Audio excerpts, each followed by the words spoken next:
Everyone's aware of George R. Martin and Brandon Sanderson, but Tor Books also produces a whole line of epic fantasy, usually from women that they're trying to prop up because, they want to push feminism on the industry. And it never really works out because epic fantasy is usually a war-based story.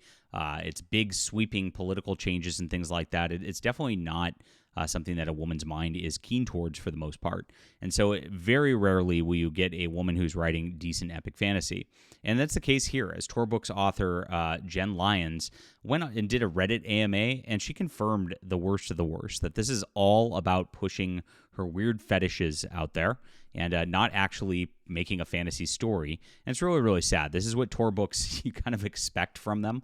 And this is a one that's been hailed by the industry. It's winning awards. She's kind of that mid-listy author, so she's not gotten to the point where she's as big as any of the other names I just mentioned, but it's par for the course of what you'd expect from Tor. And this is the problem with fantasy these days. All right, guys, please hit the like and subscribe button for the real fantasy news here. This is the unapproved. We're not going to be shilling for the mainstream industry and not getting review copies or access by them or anything like that. We just call it like it is here, and I appreciate you guys for being here. So thank you so much for joining us, as you always do. I'm a fantasy author myself, and I have a great book. This is the opposite of this bloated garbage here that's coming out from Tor Books.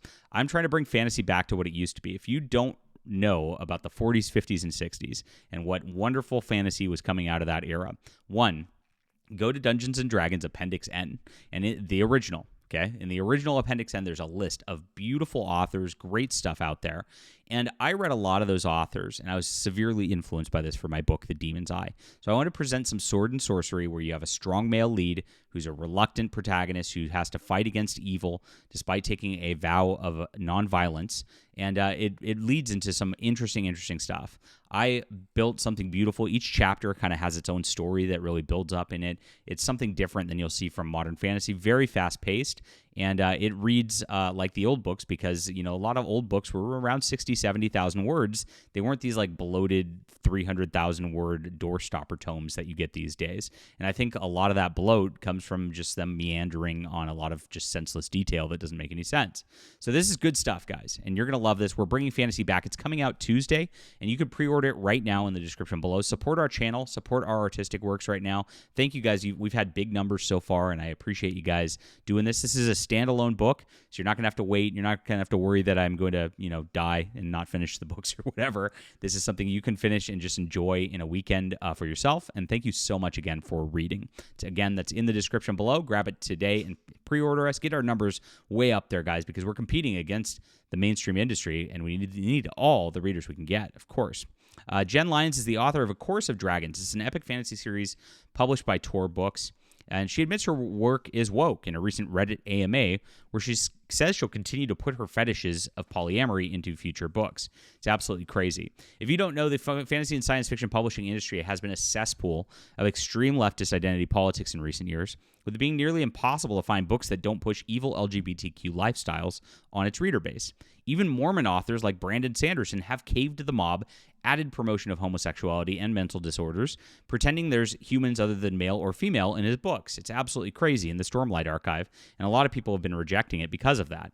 But he doesn't care. He wants to push the propaganda more than he wants to tell a good fantasy story at this point. That's all these people do, and this is what the publishing industry, the mainstream, is designed to do right here.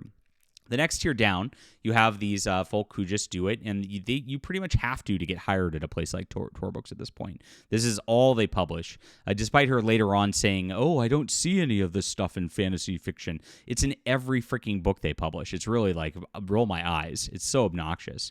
So she has this. It's a 5-book epic fantasy series.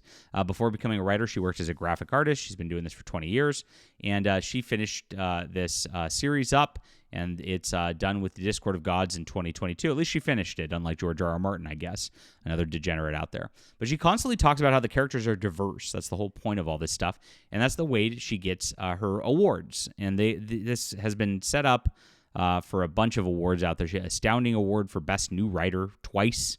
I don't know how you can be a Best New Writer twice, but hey, that's how the awards work, because that's what they do these days. They actually changed the Astounding Award. It used to be called the John Campbell Award, but they decided to cancel the guy the guy we're naming it after to begin with. You can't make this stuff up. It's just a constant mob of this crazy stuff.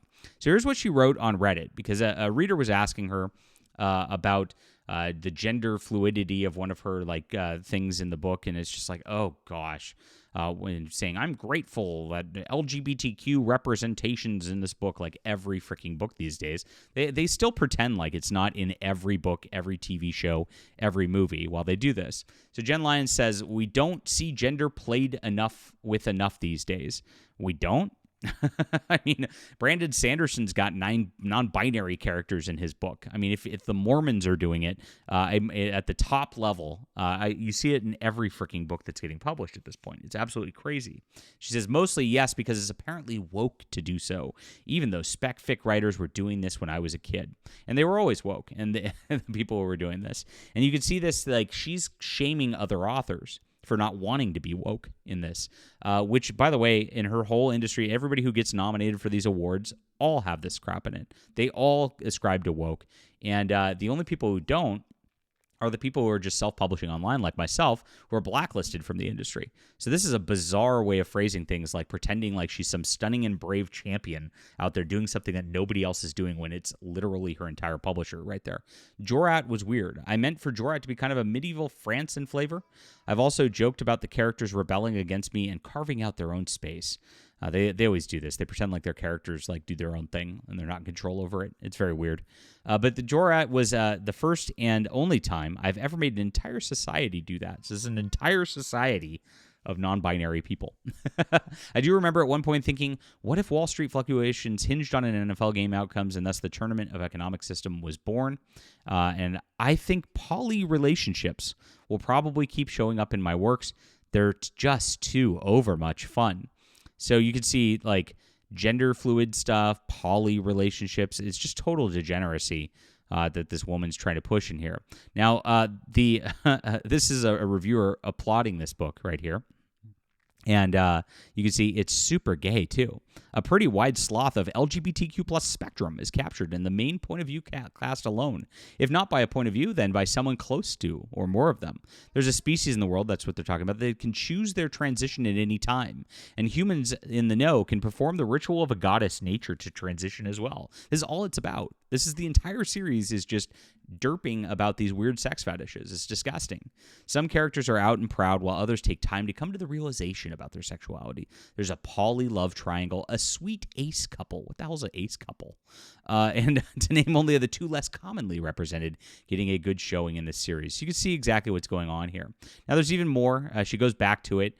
And she says the same thing again. You can tell how passive-aggressive she is. It's been extremely important for me to put it all on the page. And yes, there's been pushback. Not from Tor, no, because the publisher loves this, but not from any booksellers I've met. Y'all are the best. But I've gotten more than a couple nasty hate letters from readers who haven't apparently picked up on the fact that some folks might still be lingering in the closets in book 1 and weren't going to stay there.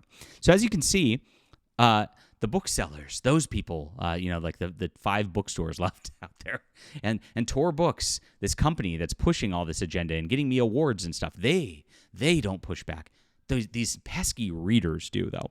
And this is what they do. They don't care about their readers. It's very weird because when my readers message me and they go, and I'm getting a lot these days, which I appreciate, and say, hey, I liked this about the book, or I don't like this about the book, I take note of it. Because it's my job to do so. I want to please the readers. And I guess that's the difference. When you go directly to readers and you're not in some middleman network where you're just checking boxes for agents who are all woke activists in New York, and then Tor Books, and then you don't actually have to be accountable to readers because it's all being propped up, who knows, by USAID or something like that. I guess that's how you feel. But when you actually have to account to readers, you have to go, okay, my readers wanted some good fantasy. I hear they love sword and sorcery a lot. I hear they want a very strong, stalwart male lead. And so I do it. It's very simple, right? You'd think. But this is what they do. Also, I decided to go woke in the name of all things because of my treatment of gender in Jorat. And so these are people saying that she's gone woke and she hated it. Never mind that the gender treatment in the Jorat does not reflect any genders existing in the real world, nor was it intended to. It was an agenda. It's called world building. Okay, sure. And so the gaslighting is very crazy here. When she says ahead, she loves it. She wants to play with gender. She wants it to be woke. She does want poly relationships, but then acts like she totally didn't just do that, and it's just part of her world building and part of her fantasy. But this is all it is. The fantasy is just this. There's nothing else in this other than this wokeness that's going on. And as the reviewer said, the positive one, saying it's very, very gay. And that's what they wanted. So this is the modern state of fantasy, guys. This is what Tor Books is pushing. This is on a Reddit AMA just right now. Yeah, I mean, they'd be scared to give me an AMA over there, wouldn't they? But this is what they push all the time. And it's really, really sad. All right, leave a comment down below with what you think about this. Hit the like and subscribe button. I really appreciate you guys being here. And please pre-order The Difference to this. The Demon's Eye is right here. It's in the description below. Really appreciate you guys for reading. You're going to love this. This is everything that the modern fantasy world won't do. And we're going to give it to you. Thank you so much again. We'll be back soon.